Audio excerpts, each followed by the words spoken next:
네, 안녕하세요. 오늘 트랜스포머 발표를 한번 연습을 하려고 이렇게 녹화를 하면서 유튜브에다가 공유를 하려고 합니다. 네, 트랜스포머. 이 현대 사회에서 빼놓을 수 없는, 현대 AI 사회에서 빼놓을 수 없는 정말 굉장히 중요한 AI 아키텍처 중에 하나이죠. 네, 그래서 그 논문에 Attention is all you need 오타가 있네요. Attention is all you need와 그래서 실제로 LLM이 어떻게 발전을 하고 KV, 캐시 같은 어떤 잡기술들을 사용해가지고 좀 더 건방 떨어볼 수 있는 시간을 가질지 그런 것들을 배워보는 시간 가지도록 하겠습니다. 네, 그래서 목차는요, RLN에 대해서 조금 살펴보고, 그 RLN이 어떤 한계를 지녔는지, 그래서 어텐션이 등장했고, 그 어텐션이 어떻게 동작을 하는지를 좀 살펴볼 거고요. 그 다음에 어텐션이 is all you need. 여기도 오타가 있네. 이 논문을 조금, 안에 있는 논문을 좀 뜯어 보도록 하겠습니다. 세 번째로는요, 인베딩과 포지셔닝 코딩. 네 번째, 셀프 어텐션. 다섯 번째, 멀티헤드 어텐션. 이것들이 전부 어텐션 이즈 올 유닛들을 좀 뜯어보는 시간이고요. 여섯 번째로는 패러다임의 전환이라고 해가지고, GPT와 버트 같은 실제 트랜스포머 구조를 활용한 모델을 좀 살펴보겠습니다. 일곱 번째로는요, LLM의 스케일링 로우를 한번 살펴보고, 여덟 번째는 거대 모델의 문제, 뭐 학습이 어렵다거나 하는 문제와 그거의 해결을 하도록 하겠습니다. 아홉 번째, 마지막으로는요, 비전 트랜스포머와 VLM의 비전 랭귀지 모델에 대한 간략한 설명이 있겠습니다. 첫 번째로는요, RLN의 한계와 어텐션의 등장입니다. 네, RLN 베이스드 모델의 경우에는요, 롱텀 디펜던시, 그러니까 타임 스텝이 커질수록 초반부 정보가 희석되는 문제가 발생을 했습니다. 그 이유로 말을 할 것 같으면요, 저희가 XT, 이 오른쪽에 있는 게 RLN의 모델 스트럭처입니다. 굉장히 단순한 걸 가져왔는데요. 이걸 해결한 뭐 LSTM이나 좀 더 가볍게 만든 GRU 같은 것들도 전부 다 이런 느낌으로 형성이 되어 있어요. 보시면요. X N번째, XT번째가 들어가면요. HT하고 어떤 연산을 하게 됩니다. 히든 레이어랑 그 다음에 YT를 이렇게 뿜어주는 그러니까 결과값을 뿜어주는 형태가 되는데요. 보면은 이게 쭉 들어가는데 XT가 들어가고 HT-1이 나가고 HT에 똑같은 HT인 겁니다. 똑같은 벡터인 거예요. 그래서 얘가 100 by 100이 행렬이라고 한번 가정을 해볼게요. 100 by 100에다가 XT를 처음 넣었을 때는 얘를 잘 표현을 하겠죠. 근데 XT 플러스 1번 그 다음 스텝이 들어오면은요. 그 위에 덮어쓰기가 되는 겁니다. 그래서 XT 다음에 XT 플러스 1이 들어가면은 처음에 있는 ST는 약간 위에 덮이게 되겠죠. 그 정보가. 그 다음에 T 플러스 2가 들어오면요. ST는 더 희석되고 ST 플러스 1도 약간 희석되겠죠. 그게 쭉 길어지고 길어지다 보면은요. 맨 처음에 있던 이 XT라는 값은 알아볼 수 없는 형태가 될 겁니다. 굉장히 작은 값이 되게 돼요. 그러면은 이 HT 안에서 이 히든 레이어 안에서 그 결과 그 처음 입력 값을 얘가 알아볼 수 없게 됩니다. 그래서 그거를 롱텀 디펜던시라고 하고요. 그레디언트 디센트 문제라고도 그레디언트 베니싱 문제라고도 합니다. 두 번째로는 병렬 연산이 불가능합니다. 그래서 XT번째가 들어가야 히든 레이어 HT가 만들어지니까 병렬 연산이 불가능한 거죠. HT 플러스 1을 구하고 싶은데 그러려면 XT가 필요해요. HT 플러스 5가 그러니까 다섯 번째 타임 스태프를 구하고 싶으면요. XT 플러스 1 플러스 2 플러스 3 플러스 4를 넣은 다음에 다섯 번째 거를 넣어야 HT 다섯 번째 거를 구할 수 있게 되는 겁니다. 그래서 그런 순차적인 계산을 해야 하므로 멀티 프로세싱에 어려움이 있었습니다. 물론 하려면 할 수 있겠지만 그러려면은 이 원자성을 보존해주기 위해서 무슨 처리 같은 게 많이 필요했겠죠.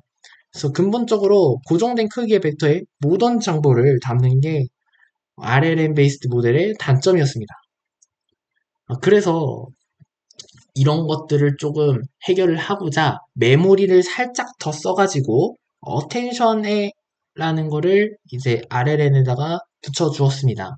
그래서 디코더의 현재 타임 스텝과 인코더의 모든 임베딩을 비교해서 조건부 확률을 만든다 이렇게 생각을 하시면 될 것 같아요. 그래서 오른쪽 그림을 보시면은 I가 들어갔을 때 뭔가 나오고 M이 들어갔을 때 또 나오고 student 이렇게 해가지고 쭉쭉 모델이 추론이 되고 있고 여기 위쪽에 있는 것들이 이제 전부 다 어텐션 단위라고 생각을 하면 될 것 같아요.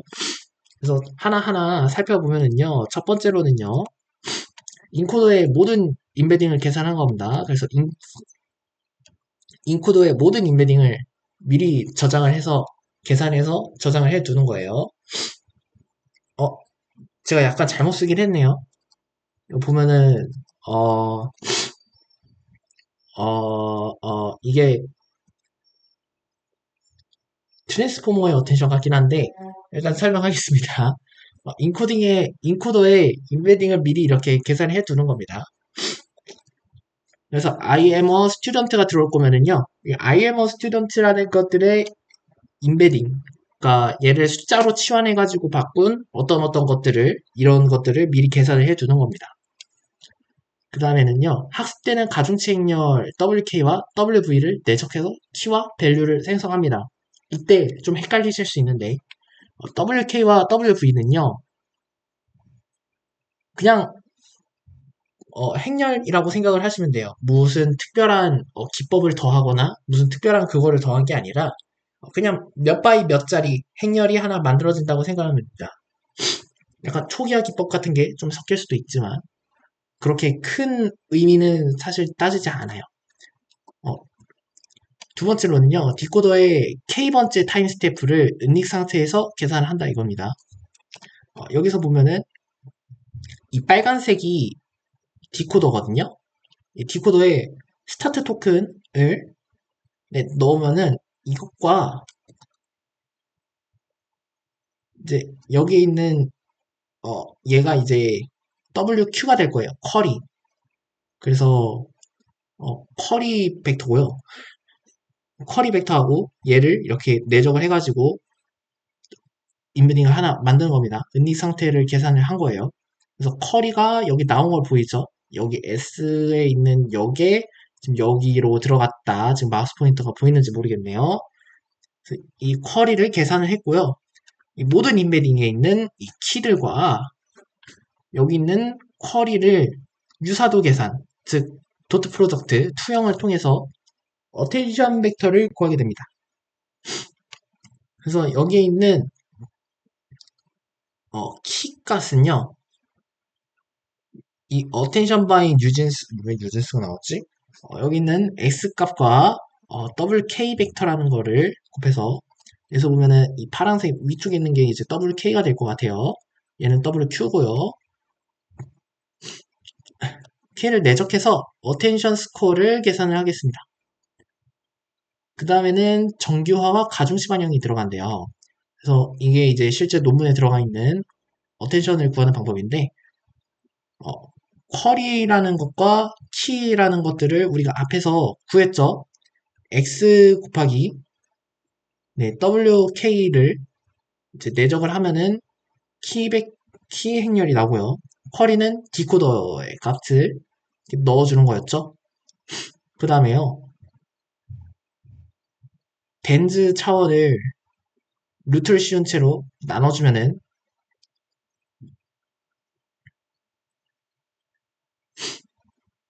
이게 이제 정규화가 되는 겁니다. 그다음에 정규화를 했으면은 정규를 한 다음에 하면은 이제 마이너스 1에서 1 사이에 랜덤 값이 될 텐데 이 랜덤 값을 실제 가중치로 만들기 위해 소프트맥스를 이용해서 0에서 1 사이의 확률 값으로 표현을 하게 됩니다. 그래서 0에서 1 사이의 확률 값으로 만들었다는 거는 이게 순서가 짜르르르 생긴다 이거잖아요. 크기에 따라서. 이게 순서가 생겼으면은 뭐가 되냐? 이 value라는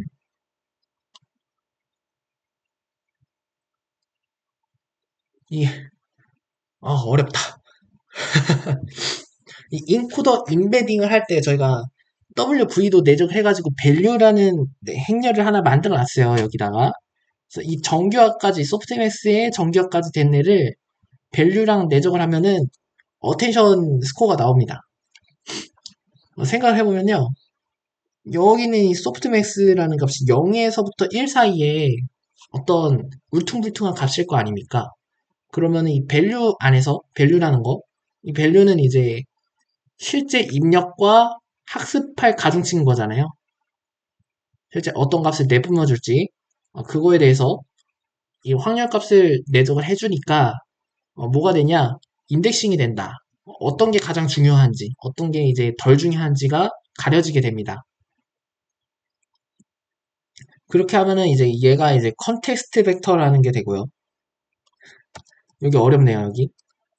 그래서 다시 앞으로 가면은 자, I am a student와 이 첫 번째 스타트 토큰을 할 때 실제로는 처음에는 어떤 걸 내뿜어 주는 게 좋을까?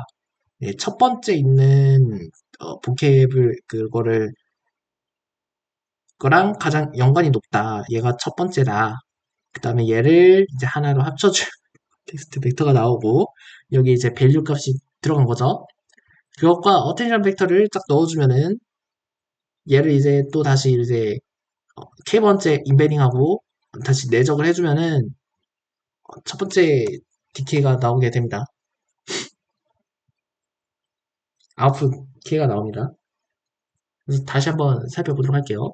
자, I am a student라는 인베딩이 들어가 있죠. 여기 인베딩 벡터가 네 줄로 해서 행렬로 들어가게 되었습니다.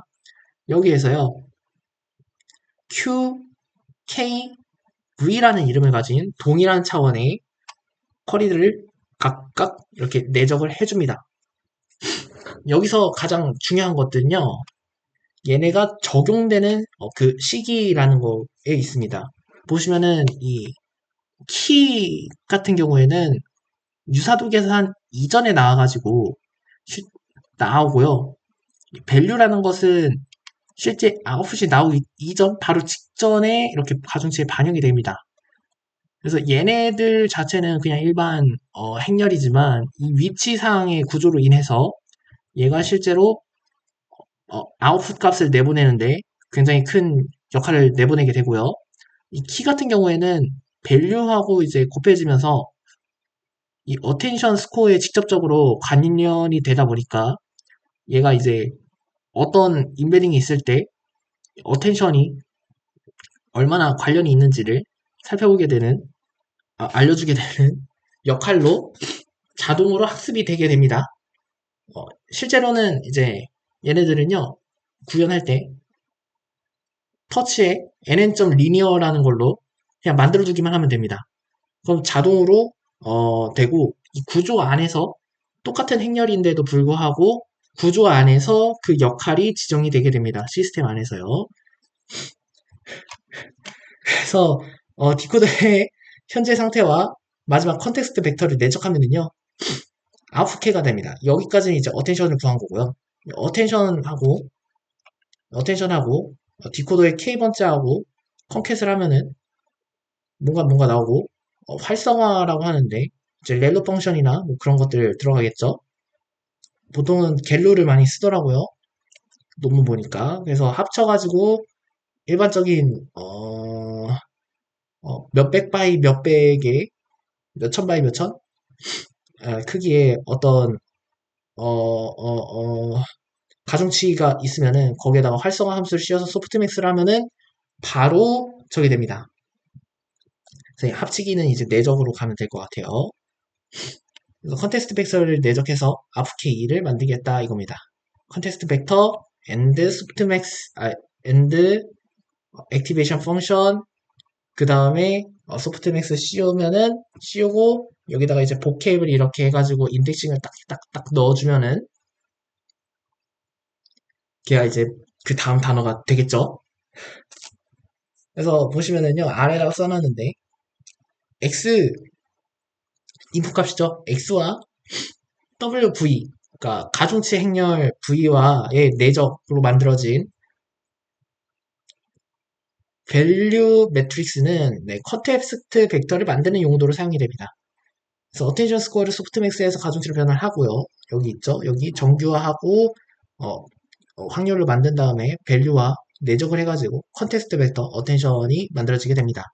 그래서 이런 실제 AI를 만듦에 있어서는 그 벡터나 그 자잘한 그것들이 이제 어떤 역할을 가지게 있거나 실제 뭐 어떤 코드에서 더하기가 들어가거나 빼기가 들어가는 게 아니라요.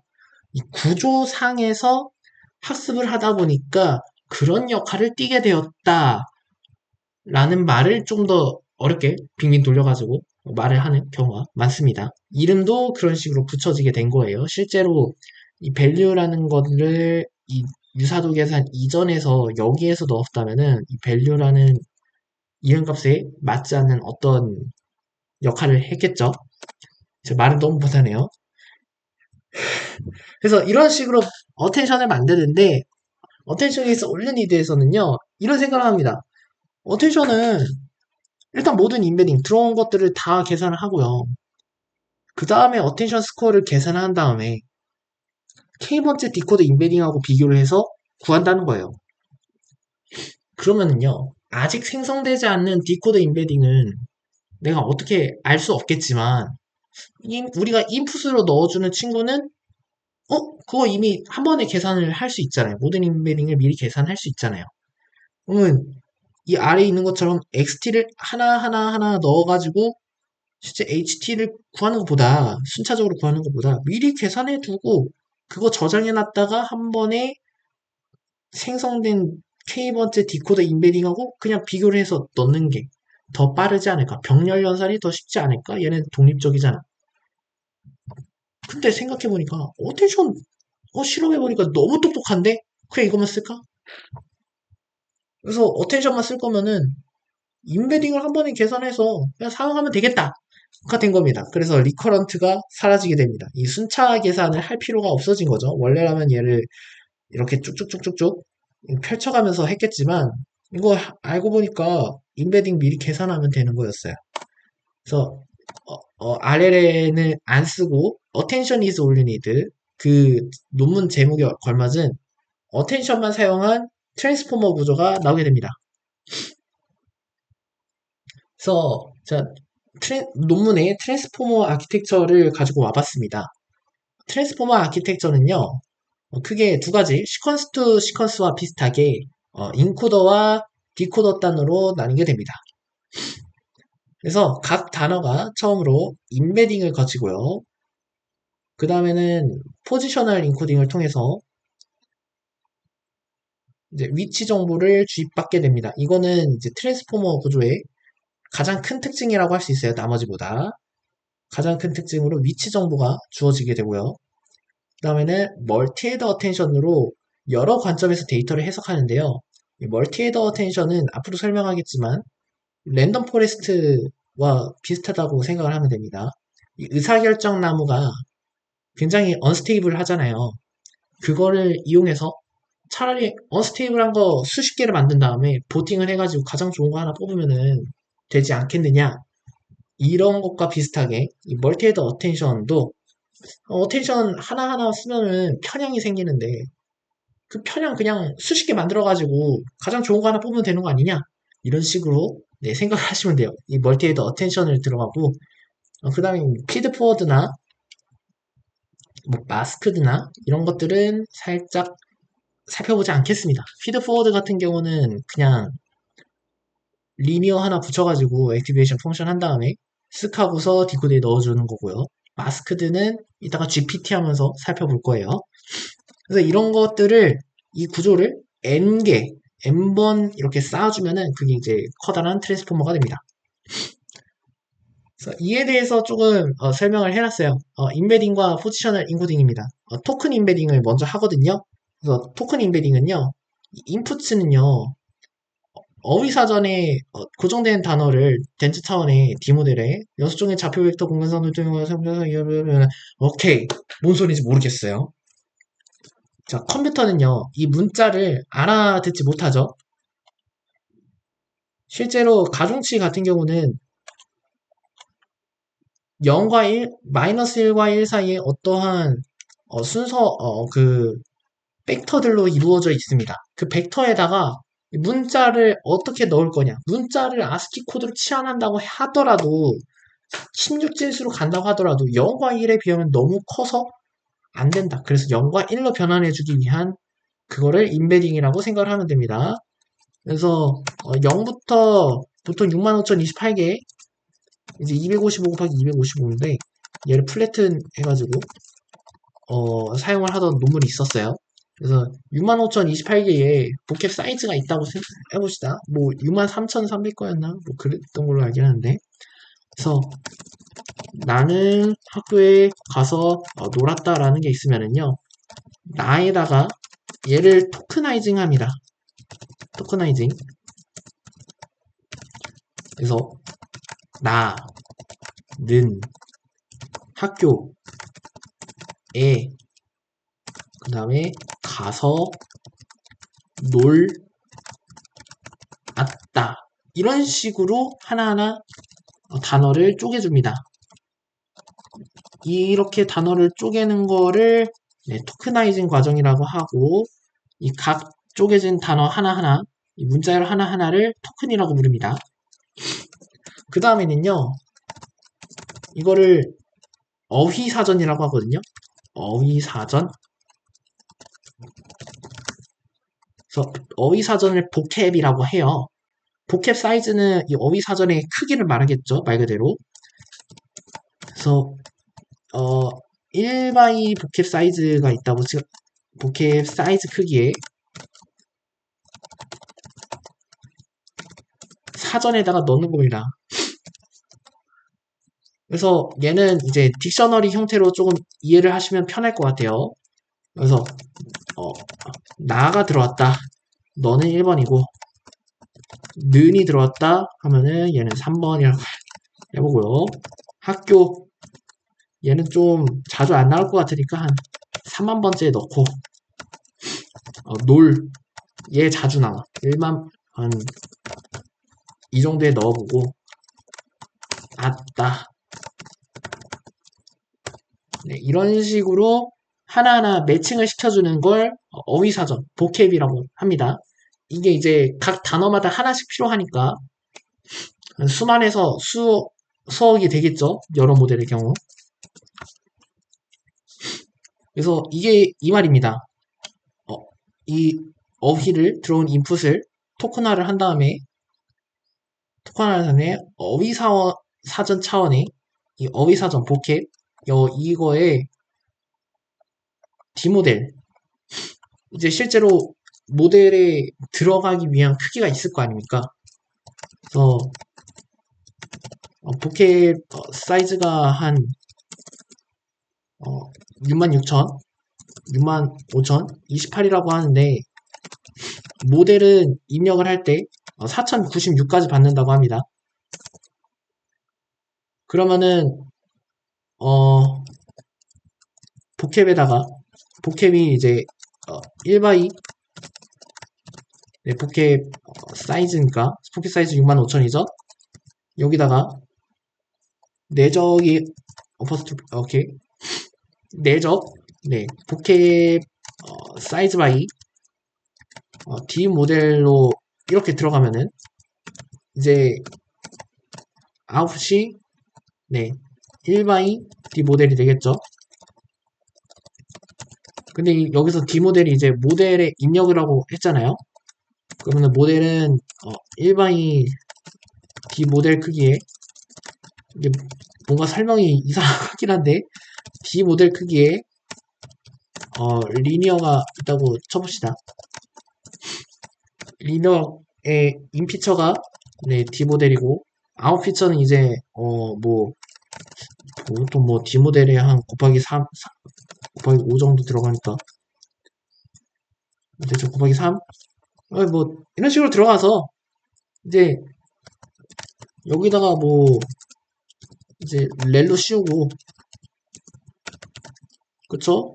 예, 이 다음에 이제 배치놈 네 배치놈 씌우고 그 다음 레이어로 또 들어가가지고 점점점 해가지고 모델에 입력이 되겠죠. 그래서 이 모델이 만들어지기 위해 좌표 벡터 공간상으로 투영하겠다. 복합 사이즈 D 모델로 통해 원바이 D 모델을 만들겠다. 이게 이제 토큰 임베딩이라고 하고요. 좀 길어졌네요. 그 다음에 포지셔널 인코딩이라는 게 들어갑니다. 그래서 포지셔널 인코딩은 이제 RLN의 경우에는 HT를 구하기 위해서 XT가 차례차례 들어가야 된다고 했어요. 그래서 XT-5가 들어가면 HT-5, 그 다음 마이너스 4가 들어가면 마이너스 H-4, 마이너스 3이 들어가면은 H-2가 이렇게 차례 나오니까 그 순서 정보가 자동으로 기억되는 이 효과가 있었습니다. 하지만 어텐션의 경우에는 서로 간에 그런 순서 상관없이 유사도만 본다고 했어요. 그래서 나는이라는 게 학생과 강아지와 뭐 그런 것들에 대한 유사도는 알겠는데 이다라는 게 나왔을 때 나는 학생과 나는 이다, 나는 무엇 이렇게 세 가지가 있을 때 얘네들 간의 관계는 알지만 순서는 모른다 이거죠. 그래서 나는이 나왔을 때 그 다음에 어떤 정보를 출력해야 올바른 걸까를 알려주기 위해 이 포지션, 그 위치 정보를 같이 주게 됩니다. 그래서 나는 이다, 학생. 나는 학생이다. 학생, 나는 이다. 뭐 이런 식으로 들어가 있을 때 올바른 순서를 0, 1, 2 같은 값을 통해서 인덱싱을 주면은 좀 더 인공지능이 학습했을 때 이거 첫 번째 단어니까 0이 들어가면은 딱 되겠다. 0번째 단어에서 0번째로 오는 단어들 중에서 가장 어텐션이 높은 친구를 골라서 나오게 하면 되겠다. 뭐 이런 식으로 학습을 하게 돼요. 그래서 나는이 나왔고 나는 다음에 학생이 나와야 되는데 학생에다가 항상 1을 줘가지고 이렇게 학습을 시켰으면은 나중에 이제 인구지능 예측할 때도 첫 번째 단어로 학생이라는 게 좀 많이 나오네. 그러면은 어, 첫 번째 단어라는 정보와 학생이라는 정보가 그 어텐션이 높으니까 학생을 내보내겠다. 뭐 두 번째가 들어오면 두 번째다. 뭐 네, 이런 식으로 되겠습니다. 말이 살짝 어려워가지고 사진 없이 말이 이렇게 많아가지고 이해가 되실지 잘 모르겠어요. 그래서 이게 좀 말이 좀 어려운데 매칭되는 절대좌표값을 산출하여 내 시퀀스상의 순서를 계산한다.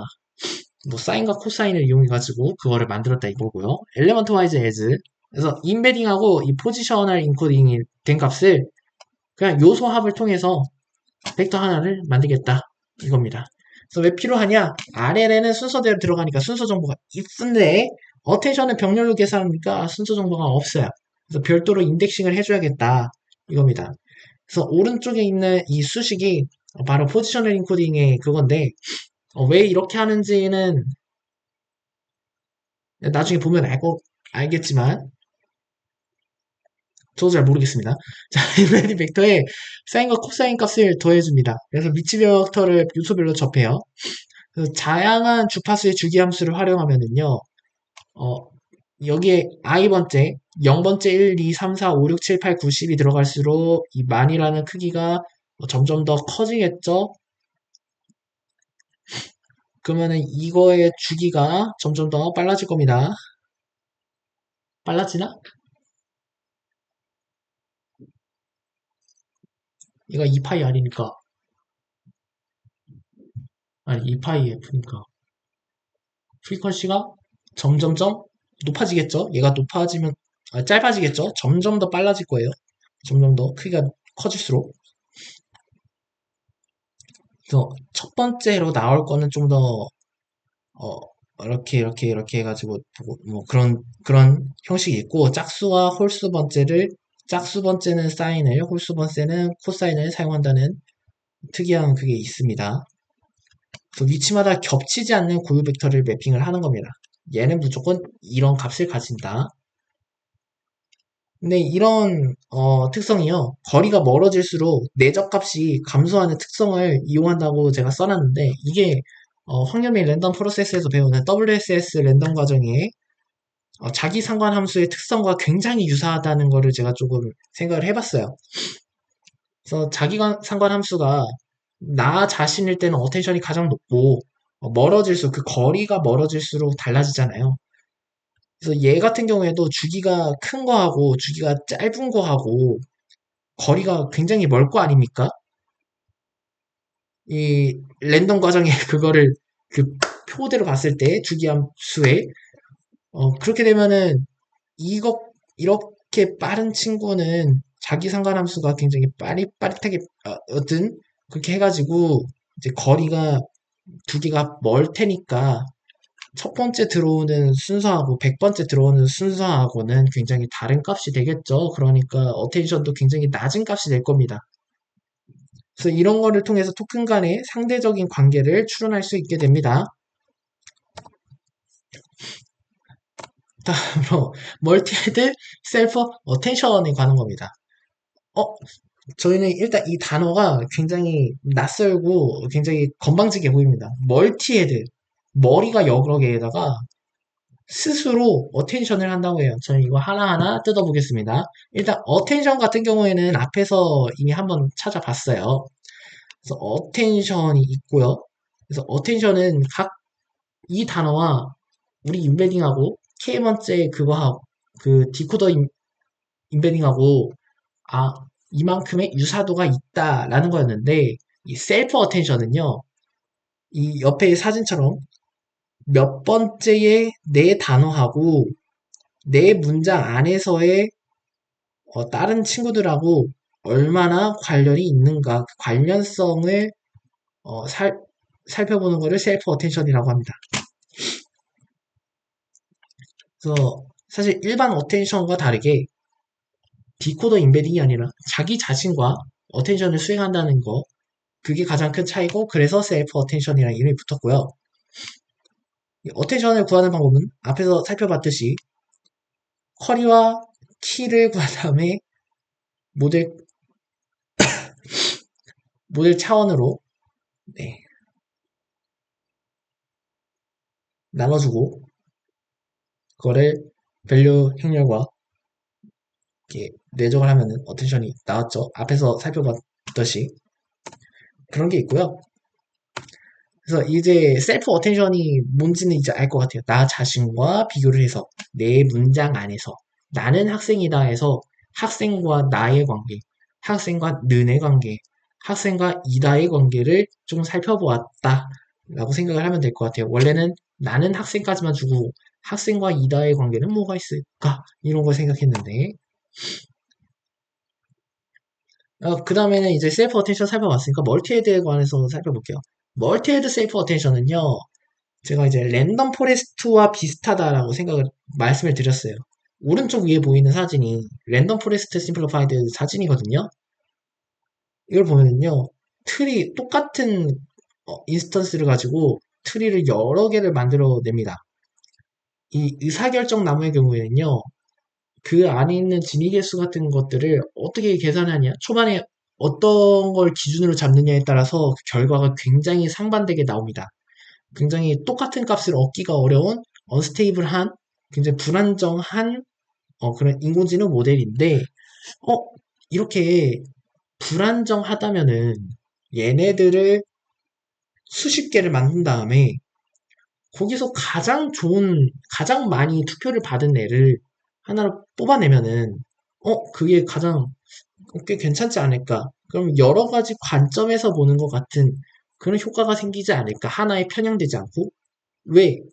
의사결정 나무가 만약에 한 번에 하나씩 전부 너무 옳게 해버리면요. 가장 확률이 좋은 애만 뽑기 때문에 뭔가 애매할 수 있어요. 근데 확률이 낮은 애도 한 번쯤 살펴보는 그런 게 필요하단 말이죠. 사실 확률이 가장 높은 것만 뽑으면은 즉 인공지능 모델이 사람이 가장 많이 뽑는 수인 7 또는 8만 이렇게 계속해서 정답으로 내뱉을 텐데 좀 1이나 2 같은 애들, 뭐 3이나 4 같은 애들 이런 애들을 좀 더 살펴볼 필요가 있단 말이에요. 그래서 이런 언스테이블한 환경을 좀 만들어주자. 그래서 하나의 어텐션을요. 그 우리 앞에서 어텐션을 구했잖아요. 이렇게 어텐션 QKV를 구할 때 이 QKV를요. 헤드수, 넘 헤드라고 이렇게 들어가는데 구현체에서는 헤드수로 나누어서 각각의 연산에 대해서 한 단어에 대해 여러 어텐션을 사용하겠다. 여러 단어와 연관성을 보겠다.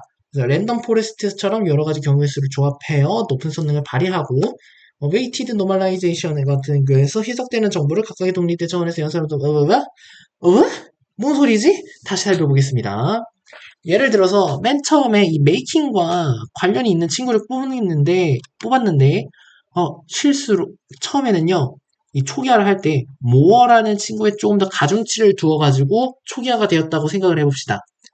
그럼 얘가 점점 학습을 시작할수록 뾰족한 건 더 뾰족하게 물렁한 건 더 물렁하게 이렇게 만들면서 모어라는 거에 대한 편향이 높아지게 될 겁니다. 그 모어와 연관된 단어인 뭐 DPL 컬트라는 단어가 지금 점점 더 편향이 높아지는 상황일 겁니다. 근데 살펴보면 따지고 보면요, making 다음에 making new laws 막 이런 식으로 들어갈 수도 있는 거 아니에요? 근데 지금 보면은 여기는 아예 그런 뭐 선 같은 게 아무것도 없죠. 그래서 아 이렇게 편향이 되어 있는데 그 상태에서 하나의 벡터는 이미 어떤 정규 표현식을 정규 분포를 따르고 있다고 생각을 해보면은 이미 여기로 이렇게 치우쳐진 친구를 여기로 돌리려면은 너무 많은 노력이 필요하다 이거예요. 차라리 새로운 벡터를 하나를 만들어서 여기를 표현하도록 만들어 보자. 독립된 벡터를 하나 만들어서. 그래서 여기에다가 헤드수만큼 넣겠다. 그래서 어떤 헤드는 메이저러티에서 이렇게 볼록하게 나오도록 만들고 어떤 거는 로우스에서 볼록하게 만들고 어떤 거는 모어에서 또 볼록하게 만들어갔어요. 그러면은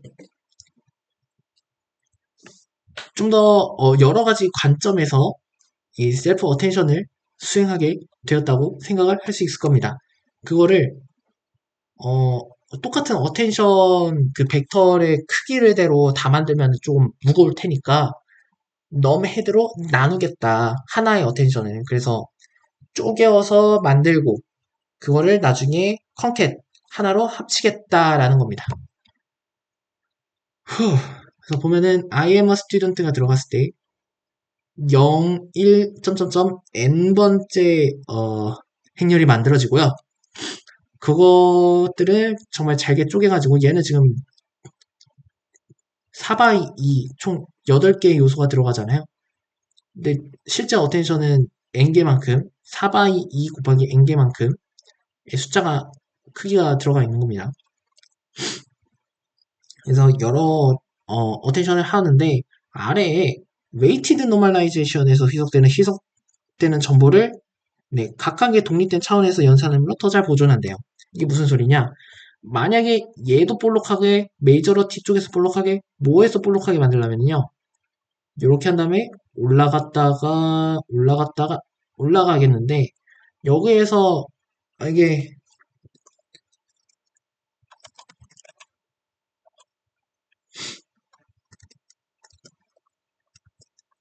자자자자자자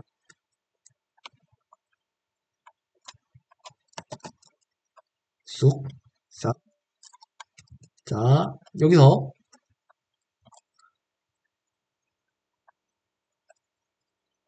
메이저러티에서도 볼록하게 요렇게 볼록하게 그 다음에 여기서 볼록하게 만들었어요. 이거 평균 치면 어떻게 되죠? 네, 이렇게 되겠죠? 그러면은 이 정보 많이 소실됐고요. 여기도 소실됐고요. 여기도 소실되잖아요. 근데 만약에 얘네들을 하나하나 다르게 한번 해보자고요. 안 보이네. 하나 벡터는 이렇게 만들고요. 벡터 하나는 이렇게 각각의 독립된 형태로 만들어 보겠습니다. 그쵸? 이렇게 독립되었을 때 얘를 노멀라이제이션 쳐버리면 어때요? 이 정보가 다른 것과 비교했을 때 상대적으로 차이가 많이 나게 되죠. 보이는지 잘 모르겠다. 여기 차이가 많이 나게 되죠. 이 빨간색 친구는 큰 것과 작은 거의 차이가 이것밖에 안 나는데 한번 여기 로우에서 된 것도 한번 자 이런 식으로 차이가 난대요. 그러면은 큰 것과 작은 것 간의 차이가 더 크죠. 그러니까 좀 더 희석되는 정보량이 좀 더 적다고요. 이런 식으로 생각을 하시면 될 것 같아요. 그래서 그 희석되는 정보가 좀 더 적어지니까 더 잘 보존하게 된다. 그리고 여러 가지 관점에서 보니까 만들어진 애가 좀 더 많은 정보를 담고 있다라고 생각하면 될 것 같습니다. 그래서 어텐션 올리니드 리뷰를 한번 해보도록 할게요. 첫 번째 인풋 X가 들어오면은요. 네, 인베딩 거치고 포지셔널 인코딩을 지나서 위치 정보를 쥐받고요. 멀티헤드 어텐션을 들어갑니다. 끝! 오케이. 정말 간단하죠? 아무것도 없죠? 이거를 n번 반복, 여러 번 반복하면은 그게 이제 트랜스포머의 크기를 높이고 편리력을 높였다라고 생각하면 되고요. 두 번째, 디코더입니다. 아웃풋이 들어가고 인베딩을 거친 다음에 포지셔닝 코딩하고 멀티헤드 어텐션을 진행하다.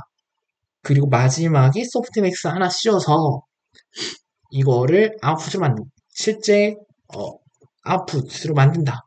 끝. 정말 간단합니다. 아무것도 없네요. 어때요? 정말 쉽죠? 근데 여기서 조금 우리가 모르는 건방진 단어 하나가 있습니다. 마스크드 멀티헤드 셀프 어텐션이라는 게 있어요. 이게 뭐람? 그건 바로 뒤에 있는 GPT에서 설명을 하겠습니다. 이 트랜스포머 구조가 나오면서 GPT와 버트라는 두 가지 양대 산맥이 떠오르기 시작했습니다. 우리가 아는 챗GPT가 그 GPT고요. 버트는 제미나이 초반에 제미나이가 썼던 방법입니다. 그래서 GPT는 디코더를 쌓아 올려서 만들고 버트는 인코더를 쌓아 올려서 만든다는 가장 중요한 차이가 있고요. 디코더를 쌓아 올려서 만드는 GPT는요. 마스크드 셀프 어텐션으로 입력을 받습니다. 여기서 마스크드라는 거의 의미를 한번 볼게요. 자, 우리가 어떤 문장이 주어졌어요. 그래서 나는 오늘 땡땡에 가서 놀기로 했다. 가 있는데 이 땡땡에 들어갈 단어, 입력 단어를 예측해봐라 라는 회귀 문제가 들어갔습니다. 그러면요, 이 마스크드 셀프 어텐션에서는요, 입력은요, 예측하기 위한 단어, 예측 대상 단어의 앞 단어만 알 수 있습니다. 그래서 나는 오늘 땡땡에 가서 놀기로 했다 해서 가서 놀기로 했다는 주어지지 않는 거예요. 나는 오늘 땡땡. 그럼 이제 우리가 땡땡을 예측하는 거죠. 나는 오늘 학교에 땡땡. 가서 놀기로 했다 안 주어지니까 네, 나는 오늘 학교에 땡땡. 나는 오늘 학교에 갔다까지 예측을 했어요. 뭔가 예측값이 다르긴 한데 나는 오늘 학교에 갔다로 끝나고 EOS 붙여가지고 끝. 이게 이제 마스크드 셀프 어텐션입니다. RLN 쪽에서도 학습을 할 때 해당 방식을 어쩔 수 없이 사용을 하게 되죠. 실제 RLN은 순차적으로 생성이 되니까 이런 식으로 나는 오늘 땡땡에 땡땡에 땡땡에 땡땡 이런 식으로 해서 계속해서 들어가면서 여러 번 반복하게 되면서 RLN처럼 만들어졌을 거예요. 그래서 이런 방식으로 학습이 되고요. 오른쪽 사진을 보시면 인베딩과 포지셔널 인베딩을 거친 다음에 마스크드 어텐션, 그 다음에 레지듀얼 커넥션, 끝! 이거를 12번 반복하면은 GPT 1.2인가? GPT 2인가?가 만들어지게 됩니다. 그리고 그레디언트 베니싱, 우리 RLN의 가장 큰 문제인데 여기서도 얘가 점점 길어지면 커지면 커질수록 초반의 가중치가 뒤쪽까지 전달이 안 되는 문제가 발생할 수 있어요. 그래서 각 레이어마다 레지듀얼 커넥션이라고 해서 이전 레이어의 정보를 그 다음 레이어로 그냥 바로 꽂아버리는 그런 게 들어가 있고 레이어 노멀라이제이션 레이어마다 얘를 조금 이제 얘를 꽂아버리면 좀 값이 커질 거 아니에요. 그걸 한번 정교화를 해가지고 다음 피드 포워드 층에다가 넘겨주네요. 네, 이런 기법이 들어가 있습니다. 다음으로는 인코더를 쌓아올려서 만든 버트라는 친구가 있어요. 버트는요, 트랜스포머 인코더만 있고요. 양방향 어텐션을 사용합니다. 양방향 어텐션? 이게 무슨 소리냐면 이전 GPT에서는 마스크드 셀프 어텐션이라 나는 오늘 어떤 예측 단어의 앞 단어만 알 수 있어요. 그래서 나는 오늘에 대한 어텐션밖에 사용할 수 없었죠. 새로운 거 만드는데. 근데 인코더의 경우에는 그런 거 가려주지 않으니까 나는 오늘 땡땡에 가서 놀기로 했다가 있다면 나는 오늘이라는 것의 어텐션, 가서 놀기로 했다에 대한 어텐션, 그러니까 과거의 값과 미래의 값 두 가지를 전부 다 사용해서 나를 예측할 수 있기 때문에 양방향 어텐션이라고 말을 합니다. 그래서 양방향 어텐션을 사용한다고 하고요. 학습할 때는요. 구멍 뚫고 만들기, 맞추기, MLM, 이어지는 문장 맞추기, NSP 이 방식을 사용해서 학습을 합니다. 로스를 측정할게요. 나는 오늘 땡땡에 가서 놀기로 했다 해서 빈칸에 들어갈 알맞은 말을 고르시오.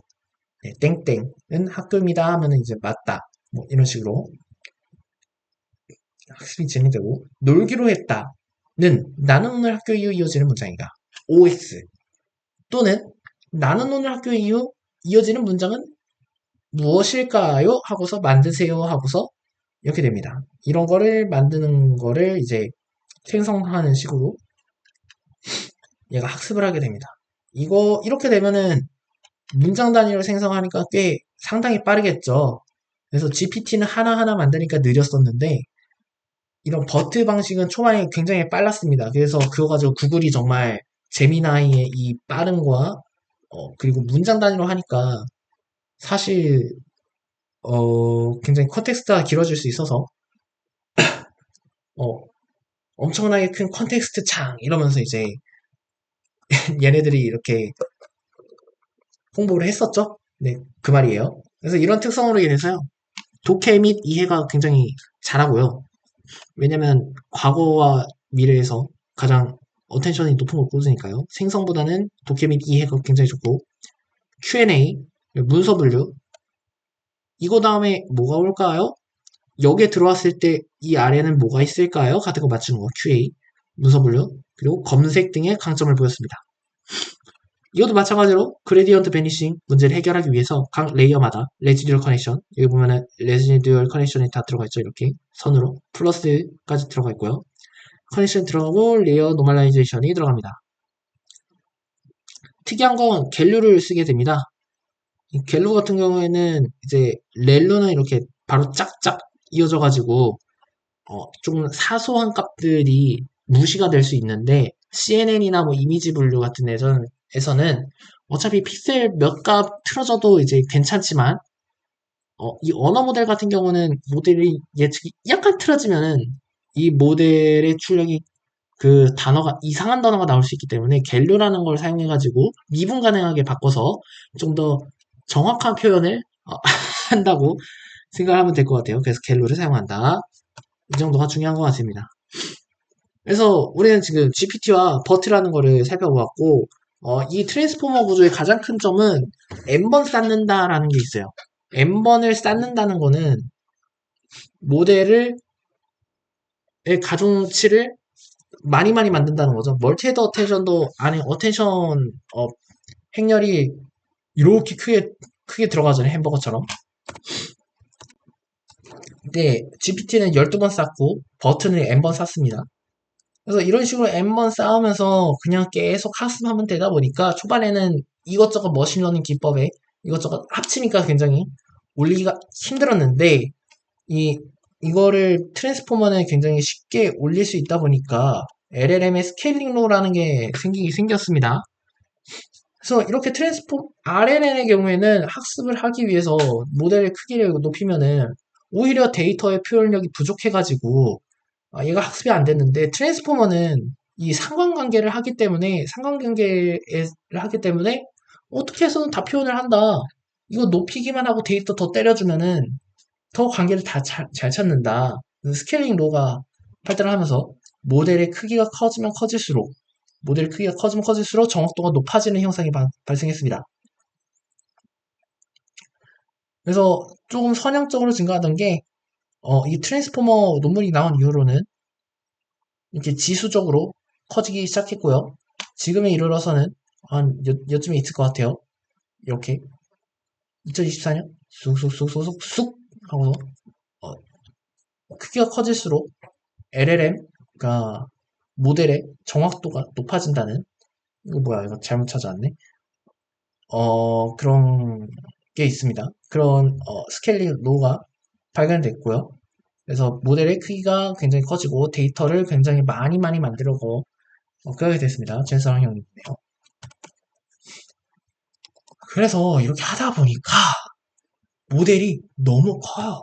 너무 크니까 이거 셀프 어텐션 한번 계산할 때마다 엄청나게 많은 레이어를 지나면서 어텐션 계산이다, 내적 연산이다, 막 이런 게 계속해서 반복됐잖아요. 근데 모델의 크기를 키우면 키울수록 정확도가 올라가니까 모델의 크기는 커져야 되니까 커지는데 계산량이 그만큼 늘어나요. 그러면 이거 너무 느려져가지고 못 쓸 정도다가 돼가지고 이거 다시 인공지능 빙하기 오는 게 아닐까요? 라는 의문이 그런 불안감이 조성되기 시작했습니다. 2023년에요. 그거를 해결하기 위해서 이제 KV 캐시나 그리고 모델이 커지니까 계산할 게 많으니까 역전파 할 것도 많으니까 학습이 너무 느려진다. 이거 더 빠르게 하지 않으면은 발전 속도가 너무 느려지지 않을까요? 하는 거에서 네, 로라라는 피펫 기법이 발달하기 시작했습니다. KV 캐시. KV 캐시는요, 이해하기 정말 쉬운데, 이거를 제가 이제, 리컬시브와 다이내믹 프로그래밍에 비유를 해가지고, 네, 조금 설명을 해놨어요. KV 캐시. 리컬시브 vs 메모이제이션. 다이내믹 프로그래밍이죠. 자, 먼저, 피보나치 수열을 재기적으로 풀어볼게요. 다들 아시겠지만, 일곱 번째를 구하기 위해선, 피보나치 일곱 번째를 구하기 위해선, 여섯 번째와 다섯 번째를 합쳐야 됩니다. 근데 여섯 번째를 구하기 위해서 다섯 번째와 네 번째를 구해야 되고요. 다섯 번째를 구하기 위해서는 네 번째와 세 번째, 네 번째를 구해서 세 번째, 세 번째, 두 번째. 이렇게 다 구하는데 실제로 중복된 거를 색깔별로 체크가 되어 있습니다. 이 중복되는 애들을 일곱 번째를 구하기 위해 재기적으로 탑다운 방식으로 만들면은 이게 여러 번 반복할 수밖에 없다. 중복되는 연산을 수행한다. 생각을 해보면 이거 먼저 계산해 둔 다음에 그냥 여기다 더하면은 이미 계산된 결과를 왜 매번 계산하냐. 그래서 다이내믹 프로그래밍 이전에 연산된 결과를 저장해 두고 다시 쓰겠다. 메모리에 저장해 두면은 중복된 연산을 피할 수 있다라는 겁니다. 차례차례 계산하고요. 이 첫 번째 거를 구하고 더하고 이거를 리스트에 1번에 넣고 2번에 넣고 리스트에 3번에 넣고 55번째를 구할 때는 리스트에 n-1번과 n-2번을 리스트에 n번과 n-1번을 구해가지고 더한 다음에 n 플러스 1번에다가 넣어주면은 새로운 걸 계속 업데이트해가지고 피보나치 수열을 굉장히 빠르게 만들 수 있지 않겠느냐, 않냐. 그래서 어, 메모리를 조금 쓰긴 하지만 값이 커질수록 메모리 공간이 이게 칸이 점점 늘어나겠죠. 메모리를 좀 쓰긴 하지만 중복된 연산을 피해가지고 우리가 좀 더 빠른 계산 결과를 받을 수 있다. 그래서 이 KV 캐시는 이런 의문에서 네, 발생하게 됐습니다. 그래서 이전 트랜스포머는요, n번째 토큰을 만들기 위해서 그 이전 토큰을 전부 트랜스포머 인베딩에 넣어가지고 어텐션을 재계산했습니다. 뒤쪽으로 와가지고 한번 살펴볼게요. 자, 이 사진에서 이거는 이제 RNN이긴 하지만 이게 만들어졌으면요, 디코더가 만들어집니다. 디코더가 만들어지면 디코더가 어텐션 스코어를 계산해가지고 만듭니다. 뭔가 컨텍스트 벡터를 하나 만들어요. 그 다음에 나오면은 이게 두 개가 들어오고 두 개를 어텐션 스코어 계산을 다시 또 한 다음에 이렇게 또 다음 걸 만듭니다. 스위스 그 다음에 세 번째 거를 인베딩에 다시 넣고 네 번째 거 다시 넣고 이런 식으로 여러 번 n번 n개의 값을 생성하기 위해서는 n-1번의 어텐션 계산이 필요했어요.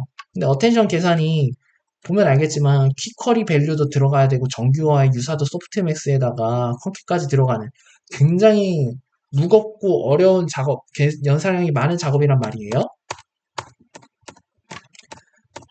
근데 생각을 해보니까 이거 인베딩이 어텐션 계산할 때 독립적이에요. 이전 토큰과 현재 토큰의 어텐션 계산은요, 독립적으로 이루어집니다. 그래서 그냥 저장했다가 써도 별 문제가 없었던 거죠. 그래서요, 컨벤셔널은요, 전통적으로 무엇이다 라고 할 때 나는 학생을부터 처음부터 다시 어텐션을 계산을 합니다. 그러니까 독립적이라는 게 무슨 말이냐면요. 다시 자, I am student 다음에 제 스위스가 다시 이 어텐션을 계산한다고 했잖아요. 근데 생각을 해보면 들어온 인베딩을 똑같고 이 S에 대한 인베딩 똑같을 겁니다. 얘에 대한 어텐션 값도 당연히 똑같을 겁니다. G도 당연히 똑같을 겁니다. 우리가 새로 계산해야 될 거는 새로 들어온 친구만 다시 계산해주면 돼요. 그러면은 이전에는 이거 나오면은 이 디코더의 인베딩을 디코더의 디케이를 전부 다 어텐션을 돌린다고 했는데 얘를 이렇게 똑같이 했을 때 어차피 n번 반복해서 똑같이 만들어지니까 인풋 인베딩은 안 변하잖아요. 인풋은 안 변하니까 그냥 똑같이 여러 번 반복해가지고 만들면 그냥 저장해놨다가 어디 저장했다가 다시 쓰자. 네, 그래가지고 그게 이 사진을 말하고요. 그래서 그냥 다시 쓰자. 그래서 KV 캐시는요 다이내믹 프로그래밍 방식입니다. 나는이 들어오면요 KV0에다가 저장을 하고요.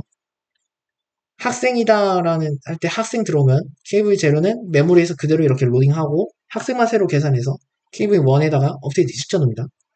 2다가 들어오면 즉 그대로 0과 1도 다시 로딩해서 2다만 새로 계산합니다.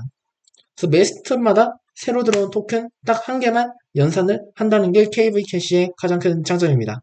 이거를 계속해서 회사들이 쌓아두기 시작해요. 사용자가 어떤 걸 쳤을 때 어떤 어텐션이 생성되고 그 어텐션에 따라서 최대한 빠르게 하겠다. 그래서 초반에는 챗GPT나 제미나이 같은 애들이 굉장히 사용량이 많으니까 이 KV 캐시가 많이 쌓였으니까 더 빠르게 답변을 내놓을 수 있게 되었습니다. 근데 생각해보면 이거 다 저장 공간을 사용하는 거거든요. 그래서 저장하는 KV 캐시가 많아지면서 KV 캐시 익스플로전이라는 이름으로 문제가 발생을 했습니다. 2024년에요. 그래서 이렇게 메모리가 부족한 문제가 발생해서 이걸 해결하는 어떤 방법이 있을 겁니다. 나중에 찾아보죠. 그 다음에는요, 두 번째 문제가 발생을 한다고 했어요. 첫 번째는 출원에 너무 오랜 시간이 걸린다였고, 두 번째는요, 역전파가 너무 많이 하게 된다는 겁니다. 트랜스포머를 계속해서 쌓아가지고 모델의 크기를 크게 만든다면은 가중치가 그만큼 많아지는 거니까 역전파를 해야 할 것도 굉장히 많아지겠지. 근데 그거 다 학습하려고 보니까 사소한 거 하나 고치는데 다 학습하려면 너무 시간이 오래 걸린다. 그래서 다른 가중치는 그대로 두고 우리가 수정하고 싶은 가중치만 선택해가지고 바꾸면 안 될까? 그게 바로 로라라는 기법입니다. 그래서 LLM의 전체 가중치를 학습하는 것은 비효율적이니까 전체 가중치를 고정하고 소규모의 어댑터만 학습한 후 요소합해가지고 여기 보면은 요소합해가지고 네, 파인 튜닝하는 피펫 방식 학습이라고 합니다. 파라미터 이피시언트 파인 튜닝이라고 해서 기준 사전학습 때 모델이 대부분의 가중치를 얼려두고 극히 일부의 파라미터만 추가하거나 조정해서 원하는 선을 내는 효율적인 학습 방식이라고 GPT가 알려줬어요. 이거는요. 그래서 사진을 좀 보면은요. 첫 번째로는요. D 바이 D 크기의 가중치라면은요. 어댑터는요. D 바이 R, R 바이 D 차원의 가중치를 가집니다. 이때 R은 D보다 확연히 작아요. 그 학습 동안에는요, 학습할 때는요, 이 출력이 WX, 그러니까 기존에 추론되는 그 모델의 출력하고 우리 어댑터를 통과한 출력을 네, 더해가지고 만들어집니다.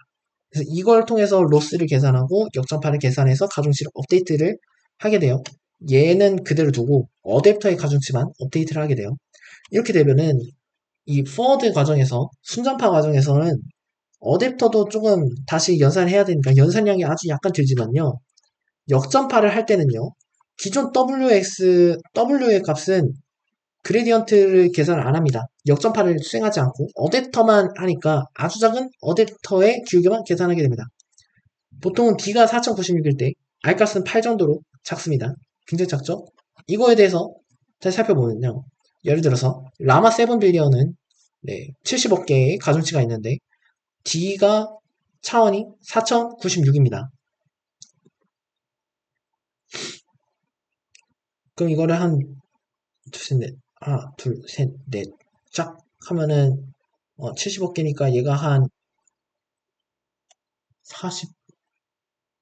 40층 정도 쌓였다는 거죠. 레이어 하나당.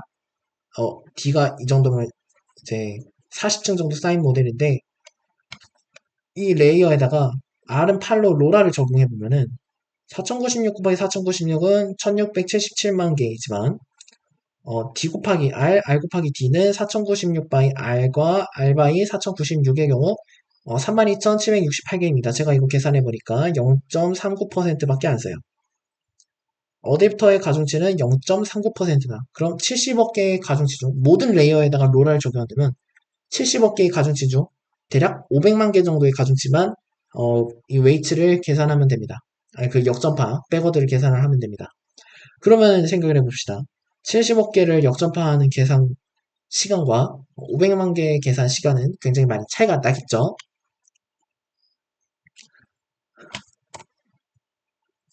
그래서 이런 식으로 학습을 하게 되고 이 어댑터를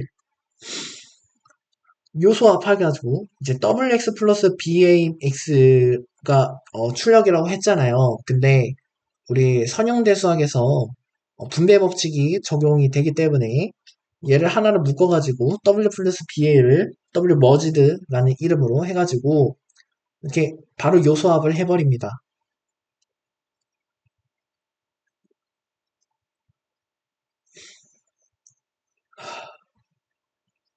그러면요, 모델 크기는요, 기존 모델과 똑같은데요.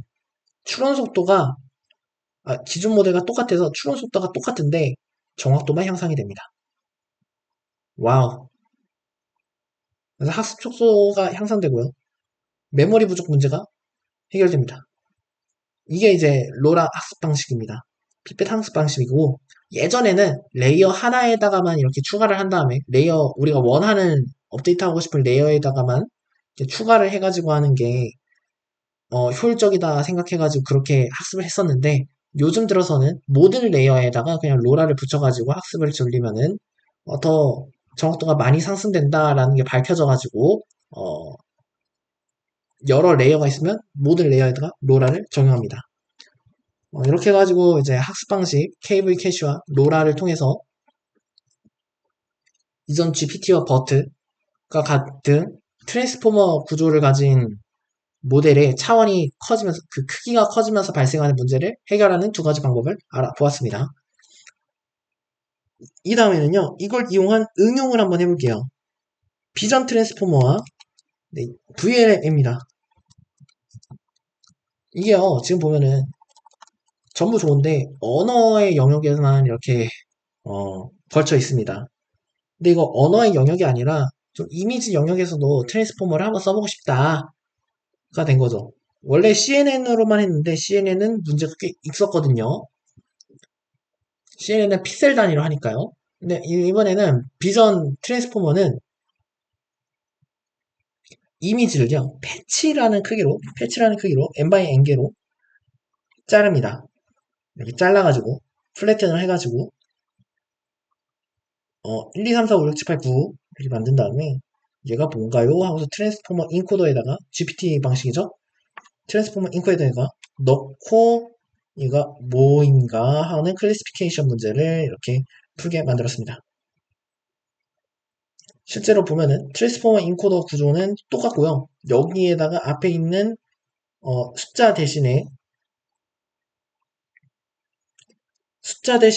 그냥 이미지를 넣었다고 생각하시면 돼요. 숫자랜다. 언어 대신에 단어 대신에 이미지 하나를 잘라가지고 넣은 거를 넣었다고 생각하시면 되겠습니다. 그래서 기존 언어 모델과 호환성이 좋죠. 똑같이 다 트랜스포머 구조로 되어 있으니까 그냥 똑같이 그냥 바꾸면 돼요. 바꿔치기면 데이터만 바꿔치기 하면 되니까 앞에 로직만 바꾸면 되니까 기존에 학습하던 모델에다가 추가하기가 너무 쉬웠습니다.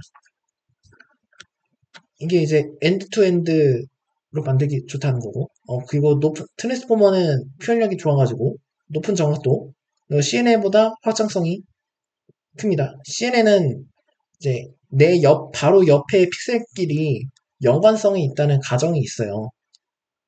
그거를 커널을 이용해가지고 이렇게 푸니까, 동일한 커널을 사용해서 푸니까, 이게 표현력이 부족해질 수밖에 없었단 말이죠.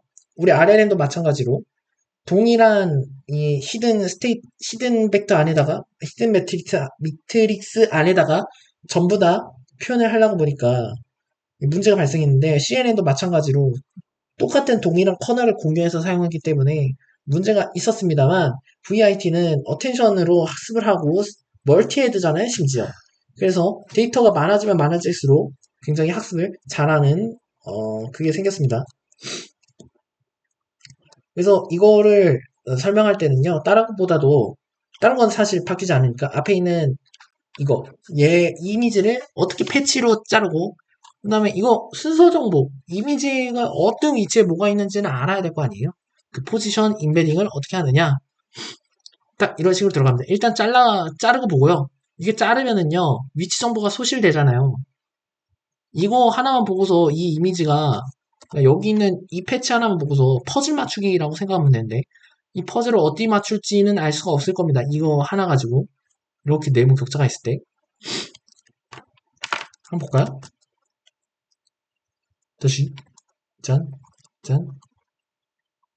이거 새로 만들어. 저장하지 마. 짠. 자, 이런 사진이 있을 때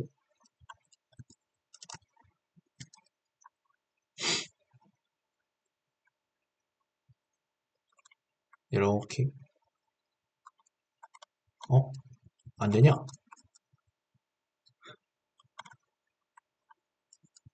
안 되냐? 안 되냐? 뭐냐? 뭐냐? 쭉. 네. 여튼 여기에서 이거 하나만 보고서 얘가 여 위치에 있을지, 여 위치에 있을지, 여 위치에 있을지 어떻게 알 수 있습니까? 그 위치 정보가 소실되겠죠? 여기 있어도 사실 어색하지 않아요, 사실. 여기 있어도 될 것 같고요. 다른 것들이 없다고 생각을 해보죠. 그러면은 네, 위치 정보는 소실되겠습니다.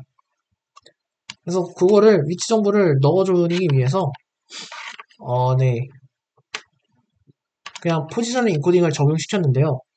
우리 언어 모델 같은 경우는 사이너소이달가 이제 삼각함수 사인과 코사인을 이용해가지고 포지셔널 인코딩을 했는데, 비전 트랜스포머에서는 그거 필요 없다. 그냥 1, 2, 3, 4, 5, 6, 7, 8, 9 이거를 보내자. 1, 2, 3, 4, 5, 6, 7 1, 2, 3, 4, 5, 6, 7 해가지고 두 개를 번호를 매겨가지고 그냥 학습을 시켰다고 합니다. 그래서 1x1에다가 정보 담고, 1x2에다가 정보 담고, 2x2에다가, 1x3에다가 정보 담고, 3x4에다가 정보 담고, 이렇게 표현이 된 거죠. 그냥 이렇게 인덱싱을 해가지고 쭉 해서 넣었다. 그랬더니 얘를 이제 인베딩 할 때 다시 요소합을 해가지고 여기다가 쭉쭉쭉 합친 다음에, 그러니까 이렇게 생긴 거를 얘한테 똑같이 요소합을 해가지고 넣어준 다음에 학습을 시켰다. 나중에 그리고 뺐겠죠? 그랬더니 학습을 잘했다. 네, 그게 이제 비전 트랜스포머 전부고요. VLM 같은 경우는요, 결국에는 비전도 그렇고 텍스트도 그렇고 전부 트랜스포머 구조니까 차원만 맞춰주면은요, 모든 정보를 트랜스포머의 어텐션으로 표현할 수 있게 됐습니다. 데이터를 넣어주는 것만 신경을 쓰면 된다 이거예요. 그래서 이를 통해서 소리를 쓰든 영상을 쓰든 텍스트를 쓰든 모든 정보를 트랜스포머 하나로, 라지 랭귀지 모델 하나로 처리할 수 있는 멀티모달 모델이 등장하게 됩니다. 그래서 오른쪽에 보면요, 이미지 토큰과 텍스트 토큰을 동시에 라지 랭귀지 모델, 그러니까 우리 트랜스포머 구조를 만든 GPT나 버트 같은 애한테 넣어주고 아웃풋 텍스트를 넣어달래요. 그 다음에 로스 계산해가지고 이렇게 쭉쭉 빼기만 하면은 얘가 뭔지 바로 알 수 있겠죠. 근데 어차피 이 모델 하나로 데이터 넣어주는 것만 신경을 쓰면 된다 보니까 비전 트랜스포머도, 트랜스포머 인코더는 구조가 똑같잖아요, GPT랑. 근데 이제 데이터 넣어주는 것만 신경 쓰면 되잖아요. 근데 모델이 똑같으니까 소리, 영상, 텍스트 상관없이 모든 정보를 처리하는 멀티모달 모델이 등장하겠습니다.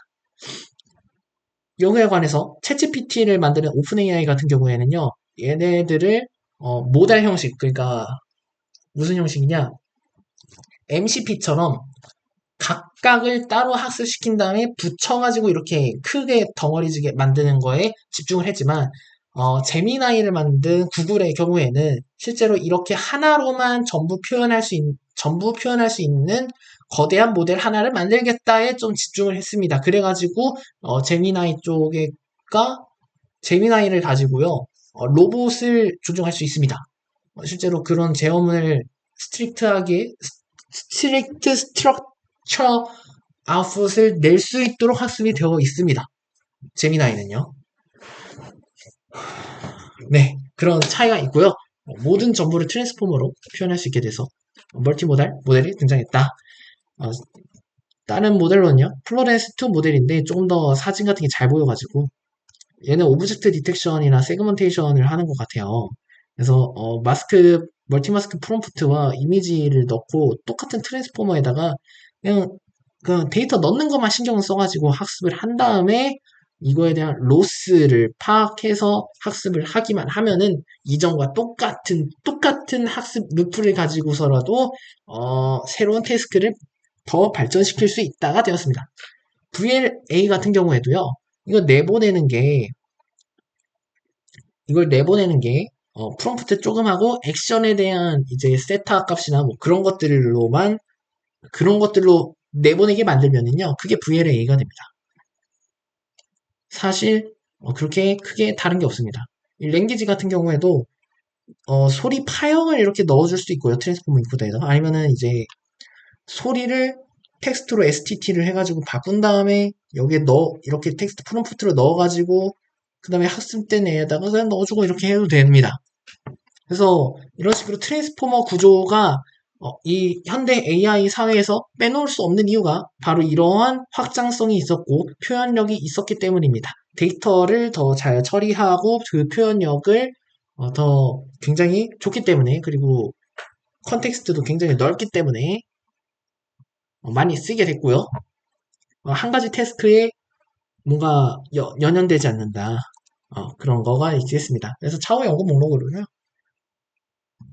이거 결국에는 내적하기는 거긴 한데 디퓨전이나 플로우 매칭을 사용하면은 좀 더 안정적으로 잘 할 수 있겠다. 뭐 SNN 같은 경우는요. 기계 제어 및 센서가 이벤트 기반이잖아요. 뭐 어떤 충격이 왔을 때 어떻게 처리하라라는 그런 이벤트 기반인데 현재 트랜스포머는 매 사건을 매번 어텐션을 연산을 해가지고 모든 프레임을 연산해야 돼가지고 굉장히 비효율적인데 이벤트 기반 제어는 사건 발생했을 때만 순간적으로 처리하니까 굉장히 효율적이다. 그래서 SNN이 요새 굉장히 많이 연구되고 있습니다. 그리고 만바는요 어텐션의 병목을 해결하는 거고 뭐 시계열 데이터 처리에 뭐 RNN 사용하는 거고요. MOE 같은 경우에는요 거대한 아키텍처를 뭐 이렇게 해가지고 익스퍼트라고 해서 작은 가중치를 쪼개가지고 걔네들만 활성화해서 추론 속도를 비약적으로 높인 방식이고 RMKV너 RLN과 트랜스포머 이렇게 잘 쓰갔다. 그래서 VLM이나 로컬 서버 엣지 디바이스에서 굉장히 좋다. 그래서 이런 거 한번 연구해보면 좋을 것 같습니다. 레퍼런스 당했고요. 이상 발표를 마치도록 하겠습니다. 감사합니다.